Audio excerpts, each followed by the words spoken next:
Hello students, in this video we'll discuss theme 5, the Mauryan Empire, chapter number 10, the Mauryan administration. Students, so from where we are getting information about the Mauryan rule, Mauryan administration, two books available to us. One is अर्थशास्त्र, another is Indica. दो books हमारे पास available हैं बेटा, एक है अर्थशास्त्र, दूसरी है Indica. अर्थशास्त्र was written by Chanakya and Indica was written by मेगिस्थनीज. अर्थशास्त्र को लिखा है चाणक्य ने और मेगिस्थनीज ने लिखी है इंडिका. और ये जो दो बुक्स हैं बहुत सारी इंफॉर्मेशन हमें देती हैं मौर्यन रूल की, मौर्यन एडमिनिस्ट्रेशन की. Now administration.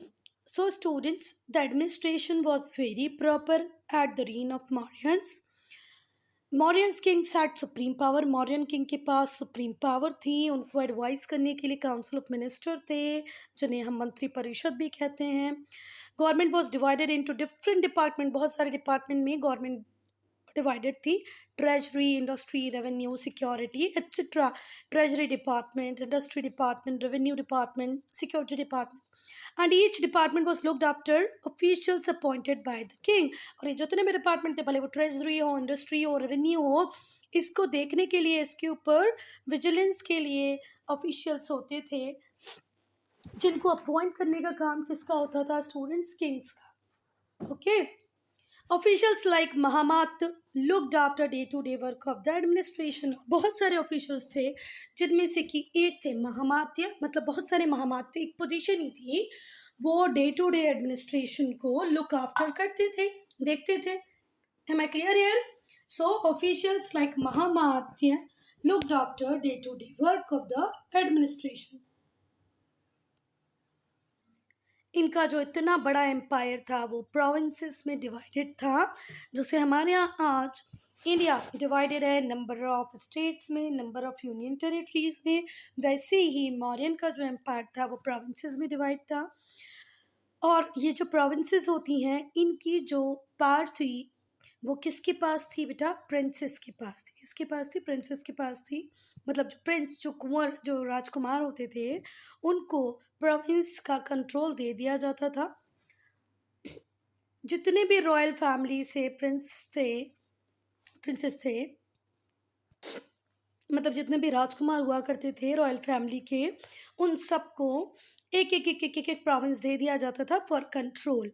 और उन्हें कहा जाता था कुमार, राजकुमार, ये वही वाला कुमार है.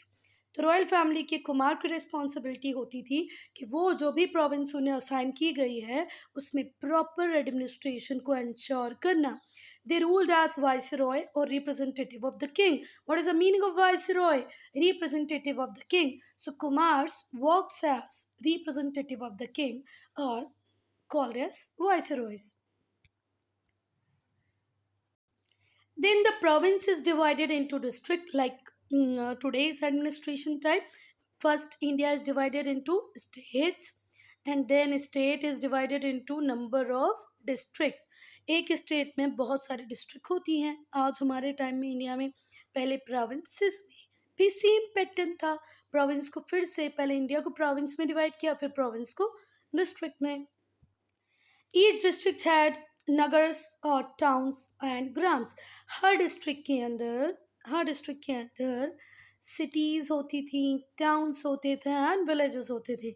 नगर जिसे हम टाउन्स भी कहते हैं और ग्राम जिसे हम विलेज भी कहते हैं. आज अगर हम इंडिया की बात करें तो सिटीज़ हैं, टाउन्स हैं, विलेजेस हैं.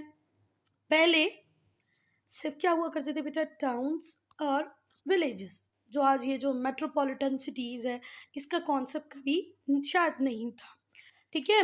तो then first country, the entire kingdom is divided into provinces, then provinces divided into district, then district divided into number of villages, towns. Okay. तो यहाँ तक सब क्लियर हो गया होगा. पहले एम्पायर को हमने डिवाइड किया है बेटा किस में? बहुत सारे प्रोविंसेस में. फिर हर प्रोविंसेस के अंदर क्या है बेटा? टाउन्स भी हैं, विलेजेस भी हैं, टाउन्स भी हैं. क्लियर है? At every level of administration there were officials. हर लेवल पे ऑफिशियल्स होते थे जो डे टू डे अफेयर्स को मैनेज करते थे. किसके? गवर्नमेंट के. नाउ पाटलिपुत्र, आज करंट नेम है पाटलिपुत्र का पटना. पटना कैपिटल हुआ करती थी मौर्यन एम्पायर की, Pataliputra capital city of Mauryan empire. The administration of the city, अब बेटा देखो, अगर हम आज के दिल्ली की बात करें तो दिल्ली में स्पेशल बहुत सारी बिल्डिंग्स हैं जो स्पेसिफिकली किसके काम आती है, हमारे गवर्नमेंट के, है ना, जैसे पार्लियामेंट है, संसद भवन है, पार्लियामेंट हाउस है ना। तो वैसे ही कैपिटल सिटीज़ में एडमिनिस्ट्रेशन थोड़ा सा डिफरेंट होता है। तो वैसे ही पाटलिपुत्र में भी था। पाटलिपुत्र क्या थी? Empire of, sorry, capital of Mauryan empire. Currently हम पाटलिपुत्र को किस नाम से जानते हैं बेटा? Patna, capital of Bihar. चलो, तो ये डायग्राम बहुत अच्छा दिया है बुक में, हम देख लेते हैं। मौर्यन एम्पायर को उस टाइम जो संभालने वाली सुप्रीम अथॉरिटी होती थी राजा, एम्परर। फिर एम्पायर को बहुत सारे छोटे छोटे प्रोविंसेस में डिवाइड कर दिया था। उन्हें डील कौन करता था? कुंवर, जिन्हें वाइसरॉय भी बोलते हैं, representative of the king. Then district, and district further divided into nagar and grams, towns and villages. ये जो पाटलिपुत्र थी बेटा, ये सर्व करती थी, फिर से देखते हैं एक मिनट क्या लिखा है। The administration of the city, city का जो एडमिनिस्ट्रेशन था ये मॉडल की तरह काम करता था फॉर सिटी एडमिनिस्ट्रेशन के लिए। इसमें 6 कमिटीज़ थी, पाटलिपुत्र में 6 कमिटीज़ थी। हर कमेटी के अंदर 5 मेंबर थे। 6 committee, each committee has 5 member. Each committee was in charge of particular department, her committee का अपना एक डिपार्टमेंट था। हर कमेटी के अंदर 5 लोग होते थे, हर एक कमेटी का अपना डिपार्टमेंट होता था। वो कमिटीज़ थी, एक कमेटी बनाई हमने इंडस्ट्रीज़ के लिए, दूसरी बर्थ और डेथ के रिकॉर्ड को रखेगी, तीसरी फॉरेनर्स, जो उस टाइम में बहुत सारे फॉरेनर, चाइनीज़ फॉरेनर कहाँ आया करते थे बेटा? मौर्यन रीन में, मतलब मौर्यन एम्पायर में, तो उनकी केयर करो, उनके कंफर्ट का ध्यान रखो, इसके लिए भी एक कमेटी थी। ट्रेड एंड कॉमर्स की थी, manufacturing and sale of good, और कलेक्शन ऑफ टैक्सेस। तो ये 6 कमेटी थी, और हर कमेटी में कितने मेंबर हुआ करते थे? 5। तो टोटल 30 इंपॉर्टेंट मेंबर्स थे जो इनका ध्यान रखते थे, इनके एडमिनिस्ट्रेशन पे फोकस करते थे। तो ये जो 30 मेंबर्स थे ये देखते थे कि कॉमन प्रॉब्लम्स, अगर हेल्थ से रिलेटेड, सैनिटेशन से रिलेटेड, एजुकेशन से रिलेटेड कुछ है तो ये इन्हीं को सॉल्व करनी है। Health, sanitation, education. किंग ने बहुत बढ़िया स्पाई सिस्टम भी तैयार कर रखा था। अभी आपको पता है ना, अगर हम इंडिया के स्पाई सिस्टम की बात करें तो रॉ, अगर हम इसराइल के स्पाई सिस्टम की बात करें तो मोसाद, और यूएसए का स्पाई सिस्टम कौन सा है बताएं मुझे। So student 2 name I have given you, that is RAW from India, Mossad from Israel। Israel की जो स्पाई एजेंसी है उसका नाम है क्या? मोसाद। रॉ है इंडिया की। अब मुझे आपको बताना है, आप मुझे बताएंगे, मैं नहीं बता रही हूँ आपको, CIA और KGB क्या है, ये आप लोग मुझे कमेंट सेक्शन में बताएंगे। क्या? CIA and KGB। ठीक है। आप लोगों ने ताशकंद फाइल, एक मूवी आई थी, अगर वो देखी होगी तो उसमें है KGB भी बार बार आया है, CIA भी आया है। So you just explain in 1 line in comment section what is CIA, what is KGB। तो किंग ने मॉडर्न एम्पायर में एम्परर ने एक बहुत ही बढ़िया एक्सटेंसिव नेटवर्क बना रखा था स्पाई सिस्टम का, जो इन्फॉर्म्ड रखते थे किसको? एम्परर को, about the viceroy, officials, as well as what is going on inside and outside the kingdom. Kingdom के अंदर क्या हो रहा है, किंगडम के बाहर क्या हो रहा है, वाइसरॉय क्या कर रहे हैं, बहुत सारे ऑफिशियल्स क्या कर रहे हैं, इन सब की इंफॉर्मेशन किंग को देने वाला कौन था? Spy system. जो मौर्यन किंग थे उनकी जो आर्मी थी वो बहुत बड़ी थी, वेल इक्विप्ड थी, स्टैंडिंग थी। ठीक है, तो मौर्यंस के पास बड़ी इक्विप्ड स्टैंडिंग आर्मी थी। उस आर्मी में इन्फेंट्री भी थी, कैवलरी थी, एलिफेंट्स थे, चैरियट थे, नेवी थी। नेवी आप सबको पता ही होगा, जो वाटर में, पानी में जो आर्मी होती है उसे हम क्या बोलते हैं? नेवी। चैरियट मतलब रथ के साथ, रथ पे भी लोग जाते हैं ना लड़ाई करने, एलिफेंट मतलब हाथी, कैवलरी मतलब घुड़सवार घोड़े के ऊपर जो सैनिक होते हैं, इन्फेंट्री मतलब पैदल भाग भाग के जो जाती है। आप लोगों ने बहुत सारे वो देखी होगी ना बाहुबली मूवी, उसमें जो पहले ऐसे भागते हुए जाते हैं चिल्लाते हुए तलवार और वो लेके, वो है इन्फेंट्री। पीछे घुड़सवार कुछ हाथी के ऊपर रहते हैं, कुछ रथों में रहते हैं। जैसे बाहुबली किसके ऊपर था, खुद रथ के ऊपर था ना, चैरियट के ऊपर। नेवी जो वाटर में काम करे। सेपरेट डिपार्टमेंट हुआ करते थे जो वेपन के प्रोडक्शन पे ध्यान देते थे। अगर आपने बाहुबली मूवी देखी होगी तो एक वो जो तलवार बेचने आदमी आता है तो कटप्पा उसकी तलवार को ही तोड़ देता है, देखी होगी ना। तो ऐसे ही हर किंगडम में वेपन प्रोडक्शन के लिए भी डिपार्टमेंट्स हुआ करते थे। मॉडर्न एम्पायर में भी एक सेपरेट डिपार्टमेंट हुआ करता था for the production of weapons. And students जो आर्मी थी उसे हमेशा रेडी पोजीशन में रखा जाता था। इवन ये चीज़ें अशोक के रीन तक कंटिन्यू रही। पाटलिपुत्र बहुत ही मैग्निफिशेंट वॉल्ड सिटी थी। मतलब ये सिटी है और इसके आसपास क्या थी, दीवारें थी बड़ी बड़ी। और अंदर आने के लिए ऑब्वियसली बात है गेट्स होंगे। वॉच टावर्स कैसे होते थे बेटा, यहाँ पर लगे होते थे जिन पे खड़े होके आदमी बहुत दूर तक देख सकता था। बहुत सारे वॉच टावर्स होते थे जो सेफ्टी के हिसाब से बहुत सही होते थे, क्योंकि आप ऊंचाई पे होते हो तो बहुत सी चीज़ें बहुत क्लियरली देख पाते हो। मैग्निफिसेंट मतलब बहुत ही भव्य, बहुत ही अच्छी थी। भव्य मतलब जिसको बोलते हैं ना, जबकि जहाँ पर बिल्डिंग्स वगैरह पूरा प्रॉपर्ली मैनेज है। मैग्निफिकेशन वॉल सिटी थी जिसमें बहुत सारे गेट्स थे, वॉच टावर्स थे, वेल कनेक्टेड थी different parts of empire. Empire के डिफरेंट पार्ट से पाटलिपुत्र की जो कनेक्टिविटी थी वो बहुत प्रॉपर थी। King lived in grand stone palace, और जो राजा का जो रहने का महल था वो बहुत ही बढ़िया था, स्टोन से बना हुआ था। बेटा आज अगर हम आज के सिस्टम की बात करें, एडमिनिस्ट्रेशन सिस्टम की इंडिया की, तो वो डिफरेंट है मॉडर्न पीरियड से, पर फिर भी कुछ कॉमन फीचर्स हैं जिनको हम डिस्कस करेंगे। या मैं हम डिस्कस नहीं करते, आप लोग फाइंड आउट करेंगे ना। मॉडर्न आर्ट जो मॉडर्न पीरियड था was in, was an age of cultural brilliance। जो मॉडर्न पीरियड था उसमें स्टूडेंट कल्चरल ब्रिलियंस थी। बहुत सारे आर्टिस्टिक अचीवमेंट इस टाइम में हुए। बहुत सारे स्तूप बनाए गए, मोनोलिथिक पिलर बनाए गए, बड़े बड़े पत्थरों से पिलर बनाए गए, कैप्स बनाई गई, गुफाएं बनाई गई। स्कल्प्टेड फिगर मतलब एक पत्थर को काट के जो सुंदर मूर्ति बनाई जाती है, इसको बोलते हैं स्कल्प्टेड फिगर। तो इस टाइम में बहुत सारे स्कल्प्टेड फिगर बनाए गए, केव्स बनाई गई, मोनोलिथिक पिलर्स बनाए गए, मतलब बड़े बड़े पत्थरों के ऊपर को काट कर पिलर बना दिया। कल्चरल ब्रिलियंस की बात अगर हम करें तो इस टाइम में बहुत ज़्यादा कल्चरल डेवलपमेंट हुए। बहुत सारे कल्चर में पॉजिटिव चेंजेस आए। किस टाइम में बेटा, मॉडर्न आर्ट के टाइम पे, मॉडर्न रीन के टाइम पे। मॉडर्न्स जो थे वो जनरली इन्फ्लुएंस थे, बुद्धिज़्म थे। अच्छा मेरी बात सुनो, बुद्धिज़्म को एम्ब्रेस किया था बेटा अशोक ने। वहीं पर जो इनके ग्रैंड फादर थे, देखो पहले आए चंद्रगुप्त मौर्य, उसके बाद आए बिंदुसार, और उसके बाद आया अशोक। अशोक के फादर थे बिंदुसार और बिंदुसार के फादर थे चंद्रगुप्त मौर्य। फिर से मैं बोल रही हूँ, चंद्रगुप्त के बेटे बिंदुसार, बिंदुसार के बेटे अशोक। अब अशोक के फादर का नाम क्या हुआ, बिंदुसार। बिंदुसार के फादर कौन है, Chandragupta Maurya.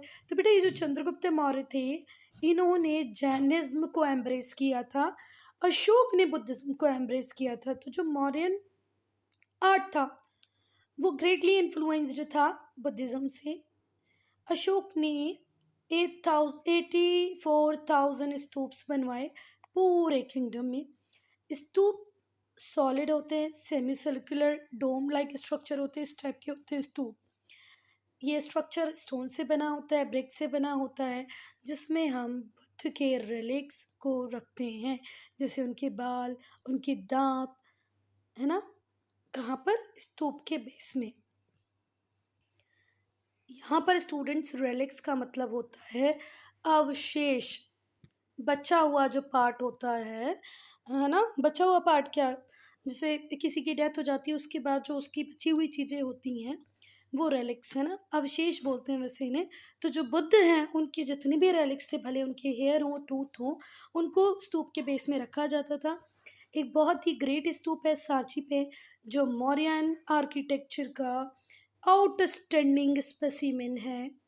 The Mauryans also built many prayer halls. Mauryan ने बहुत सारे प्रेयर हॉल्स बनाए हैं, विहार बनवाए। विहार क्या होती थी? मोनेस्ट्रीज, जहाँ पर बुद्धिस्ट मंक्स एंड नन्स रहती थी। क्लियर हुई बात? बिहार में Buddhist monks and Buddhist nuns रहती थी। मौर्यंस ने बहुत सारे विहार भी बनवाए, बहुत सारे प्रेयर हॉल बनाए। जो सांची स्तूप है वो एक आउटस्टैंडिंग स्पेसिमेन है मौर्यन आर्किटेक्चर का। सेमी सर्कुलर डोम लाइक स्ट्रक्चर होता है जिसके बेस में हम बुद्ध के रेलिक्स को रखते हैं। स्टूडेंट, ये है सांची का ग्रेट स्तूप, जो फाइनेस्ट एग्जाम्पल है मॉडर्न आर्किटेक्चर का। और ये सांची स्तूप कहाँ पर है बेटा? एमपी, मध्य प्रदेश में सांची स्तूप है। इसके अलावा बहुत सारे मोनोलिथिक पिलर होते थे। पिलर मतलब ये खंबे जो होते हैं, ये उन्होंने मोनोलिथिक मतलब पत्थरों से बनाए हुए थे। उनके ऊपर एडेक्स मतलब मैसेज लिखे हुए थे। किसके? अशोक के। ये भी बेस्ट एग्जांपल हैं रिमार्केबल स्किल के और क्वालिटी ऑफ मौर्यन आर्टिस्ट, कि मौर्यन पीरियड में आर्टिस्ट कितने क्वालिफाइड थे, कितने रिमार्केबल एक्सेस स्किल्स उनके पास थे, तभी तो वो पत्थर को काट के बड़े बड़े पिलर्स बना पाए। चलो इसमें भी कोई बड़ी बात नहीं कि पत्थरों को काट के पिलर बना दिया, पर उस पिलर के ऊपर एडिक्ट का होना, कुछ लिखा जाना, पत्थरों के ऊपर कुछ लिखा जाना थोड़ा मुश्किल काम था। ऐसे बड़े बड़े एडिक्ट के साथ, अशोक के एडिक्ट के साथ पिलर्स हैं जो भी मॉडर्न ब्रीड में बने हुए हैं। जो सरफेस होता था पिलर का वो बहुत ही पॉलिश्ड होता था। ये जो पिलर आप लोग देखेंगे सारनाथ में, वो बहुत ज़्यादा फेमस है। Lion capital of this pillar is the most magnificent piece of sculpture. आप लोगों ने हमारा अपना नेशनल एम्बलम देखा होगा ना? कितने बच्चों ने देखा है और कितनों ने नहीं देखा, मुझे कमेंट सेक्शन में बताओ। जिसके ऊपर 4 लाइन्स बने होते हैं, जस्ट 4 में से हम एक बार में सिर्फ 3 को ही देख पाते हैं, है ना? एक लाइन यहाँ दिखेगा, यहाँ दिखेगा, यहाँ, और जो पीछे वाला होता है उसको हम नहीं देख पाते हैं। एक बार में सिर्फ आप 3 ही लाइन को देख पाओगे। तो आप देख सकते हो चारों लाइन को, पर कैसे? अगर आप ऊपर से देख रहे हैं, एरोप्लेन से अगर देख रहे हैं तो हो सकता है चारों लाइन दिख जाए आपको, पर एक बार में सामने से देखकर आप 3 ही लाइन को देख सकते हो। तो जो पिलर है सारनाथ में वो बहुत ज़्यादा फेमस है, उसी को हम lion capital of this pillar कहते हैं। सॉरी, इस पिलर में जो लॉयन कैपिटल है वो बहुत ही मैग्निफिशियंट पीस है स्कल्पचर का। मौर्यन पीरियड के मैग्निफिशियंट पीस में एक और स्कल्पचर है जिसको हम बोलते हैं लायन कैपिटल। यहाँ पर 4 लाइन हैं जो एक दूसरे की तरफ पीट करके बैठे हुए हैं सर्कुलर बेस के ऊपर। इस सर्कुलर बेस के ऊपर एक लाइन यहाँ बैठा हुआ, एक यहाँ और एक यहाँ। और ये सबसे बड़ी बात जानने की है कि ये सिंगल पीस के ऊपर बना हुआ है। ये जो 4 लायन बनाए हुए हैं जो सर्कुलर बेस के ऊपर बैठे हुए हैं एक दूसरे की तरफ बैक करके, सिंगल पीस ऑफ स्टोन के ऊपर बनाया गया है। The base is decorated with sculpture of 4 animals separated by 4 wheels of Dharmachakra. Dharmachakra separate किया हुआ है बेटा। फिर इंडियन गवर्नमेंट ने 1950s में हमारे नेशनल एम्बल के रूप में, हमारे नेशनल एम्बल के लिए किसको सेलेक्ट किया? लायन कैपिटल को। A picture of the Lion capital is also printed on Indian currency। जो हमारे नोट्स होते हैं उसके ऊपर आपको आसानी से मिल जाएगा देखने को। आप जो अभी नोट खोलें, कोई भी नोट खोलें, उसमें आपको नेशनल एम्बलम देखने को मिलेगा जो है lion capital. The wheel representing motion and progress, उसके ऊपर जो व्हील है वो प्रोग्रेस और मोशन को दिखाता है। वो कहाँ मिलेगा? हमारे नेशनल फ्लैग पे। सो स्टूडेंट, व्हील किसको शो करता है? व्हील शो करता है मोशन को और प्रोग्रेस को। इसे हम देख सकते हैं हमारे नेशनल फ्लैग में। ठीक है बात? नेशनल एम्बलम ऑफ इंडिया कब कब हमने सेलेक्ट किया बेटा? 1950 में। किसको सेलेक्ट किया ऐसा नेशनल एम्बलम? लायन कैपिटल को। लायन कैपिटल में 4 लायन बैठे हुए हैं एक दूसरे की तरफ पीट करके। ठीक है, और वो सिंगल स्टोन के ऊपर बना हुआ है। फिर उसके नीचे 4 व्हील्स के थ्रू 4 एनिमल्स को सेपरेट किया गया है। जो व्हील है वो मोशन प्रोग्रेस को दिखाता है जो हमारे नेशनल फ्लैग में दिखेगी।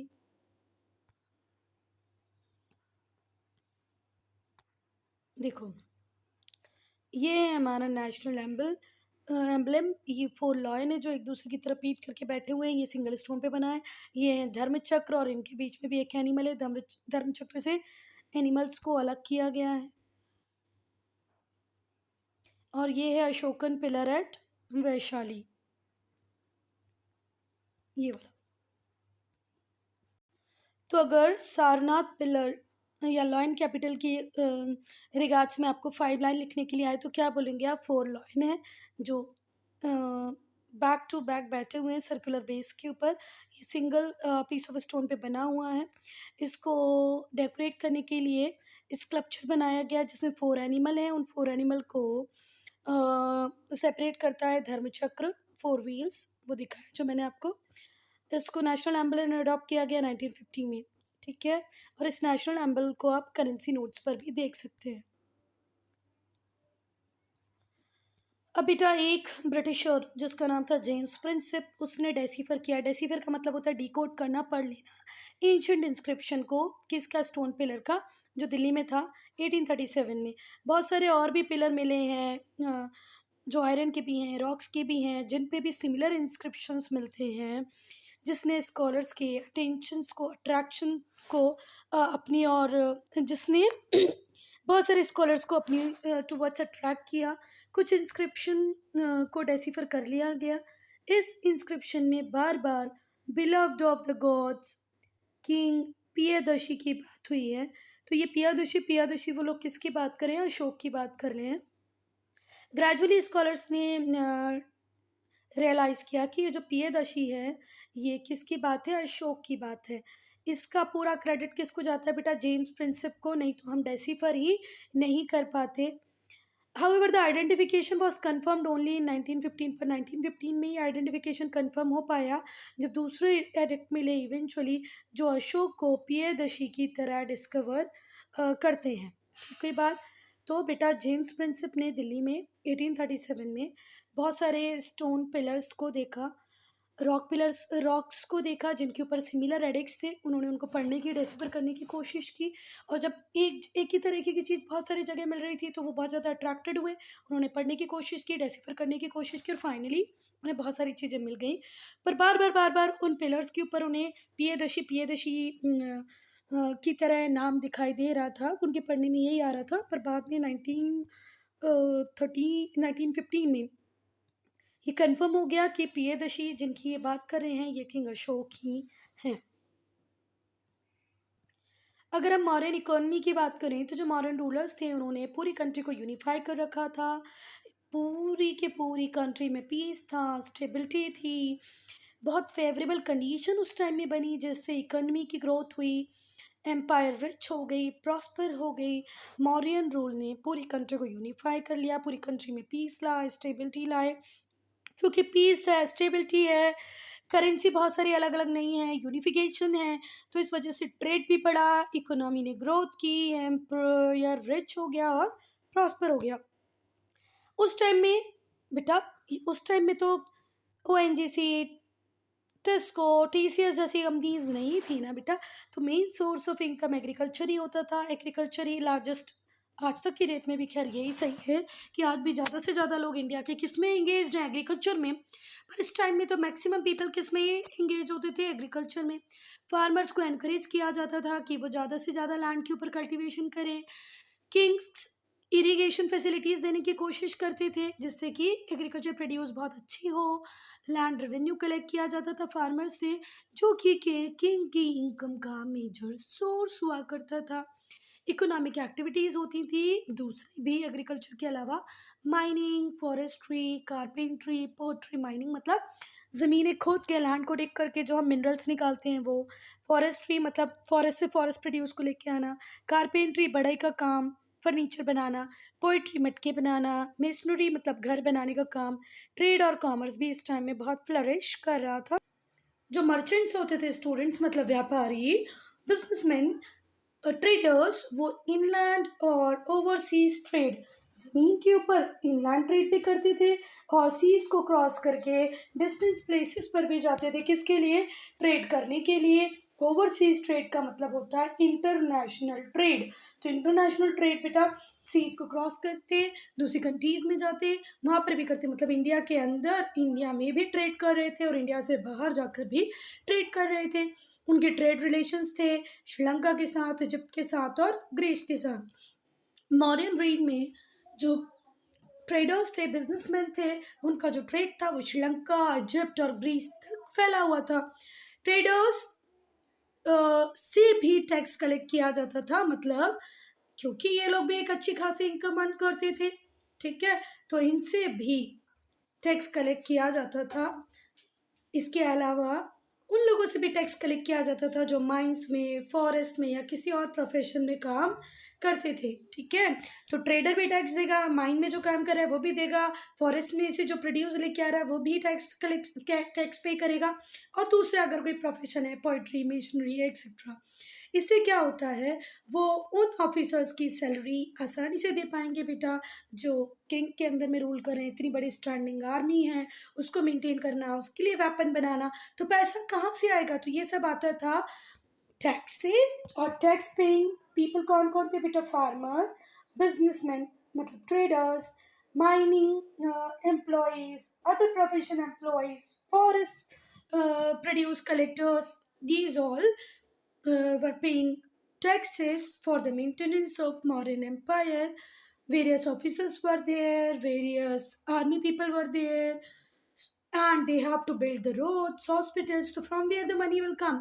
तो वो पैसा कहाँ से आएगा, पैसा आता था इन लोगों से। अब बेटा इतना बड़ा एम्पायर था, इतना सब कुछ प्रॉपरली एडमिनिस्ट्रेट हो रहा था, स्पाई सिस्टम था, तो फिर क्यों ये एम्पायर डिक्लाइन कर गया, नीचे की तरफ चला गया। अशोक की डेथ हो गई थी बेटा 232 BCE में। यहाँ से डिक्लाइन हम मान सकते हैं कि मौर्यन एम्पायर का होने लग गया। कब डेथ हुई अशोक की? 232 BC, 232 BC, ठीक है। और यहीं से डिक्लाइन होने लगा मौर्यन एम्पायर का। बहुत सारे रीजन थे इसके डिक्लाइन के, कि अशोक के सक्सेसर्स जो थे वो वीक थे, इनएफिशिएंट थे। अशोक के बाद जितने भी रूलर आए बहुत ज़्यादा सक्सेसफुल नहीं थे, बहुत ज़्यादा एफिशिएंट नहीं थे, वीक नहीं थे। एम्पायर इतना बड़ा हो गया था कि उसको एक जगह से बैठ के कंट्रोल करना पॉसिबल नहीं था। Empire was too vast and it was not easy to control far flung territories. जो फार फ्लंज टेरिटरीज थी, जो बहुत दूर जो टेरिटरीज थी, उनका कंट्रोल प्रॉपर नहीं हो पा रहा था, क्योंकि एम्पायर का साइज ऑलरेडी इतना ज़्यादा बढ़ गया था कि आप कैसे ही कंट्रोल कर पाओगे किसी चीज़ को। अच्छा, पहले एक प्रॉब्लम और थी बेटा, फैक्स नहीं था, रेडियो कम्युनिकेशन नहीं था, टेलीविजन के थ्रू, मतलब मास कम्युनिकेशन का भी कोई मीडियम नहीं था, वन टू वन कम्युनिकेशन का भी मीडियम नहीं था, घोड़े पे बैठ बैठ के आपको संदेश देना पड़ता था, मोबाइल्स नहीं थे, तो और ज़्यादा कोऑर्डिनेशन में प्रॉब्लम आती थी। बेटा सेंटर में क्योंकि कोई स्ट्रॉन्ग अथॉरिटी नहीं थी, अगर हम सोचें हमारे इंडिया में दिल्ली से जो हमारे पीएम है वो बहुत ज़्यादा स्ट्रॉन्ग ना रहे, तो हर जो छोटे छोटे स्टेट हैं, बड़े बड़े स्टेट हैं, ये अपनी ऑटोनॉमी चलाने लग जाएंगे, है ना। आज भी ऐसा ही है। तो पहले भी क्योंकि एक स्ट्रॉन्ग सेंट्रल अथॉरिटी नहीं थी, अशोक के बाद जितने भी सक्सेसर आए वो वीक थे, इस वजह से बहुत सारी जो वॉइस रॉयस थे उन्होंने अपने आप को इंडिपेंडेंट घोषित कर दिया कि ना, जो मेरा किंगडम है उसको मैं मेरे तरीके से डील करूँगा, मैं इंडिपेंडेंट हूँ, मेरा मॉडर्न डायनेस्टी या मॉडर्न एम्पायर से कोई लेना देना नहीं है। दूसरी बात बेटा, इतनी बड़ी आर्मी को मेंटेन करना, इतने एलोबरेटेड सिस्टम को मेंटेन करना, इससे बहुत ज़्यादा स्टेट ट्रेजरी ख़त्म होती रही, उतने अमाउंट में टैक्स कलेक्शन नहीं हुआ, और आर्मी को मेंटेन आपको हर महीने सैलरी देनी है, एडमिनिस्ट्रेशन में जितने लोग काम कर रहे हैं उनको सैलरी देनी है, रोड्स को मेंटेन रखना है, तो ये करने में थोड़ी प्रॉब्लम आने लग गई। जो लास्ट मौर्यन रूलर थे Brihadratha was killed by Pushyamitra संघ। आखिरी मौर्यन रूलर कौन थे? बृहद्रथ। इनको किसने मार दिया? पुष्यमित्र ने।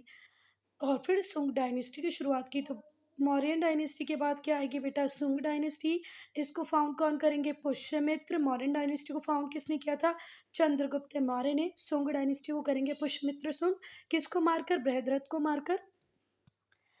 और यहाँ पे एंड होता है एक लॉन्ग ग्लोरियस हिस्ट्री के चैप्टर का, एंशियंट हिस्ट्री के चैप्टर का.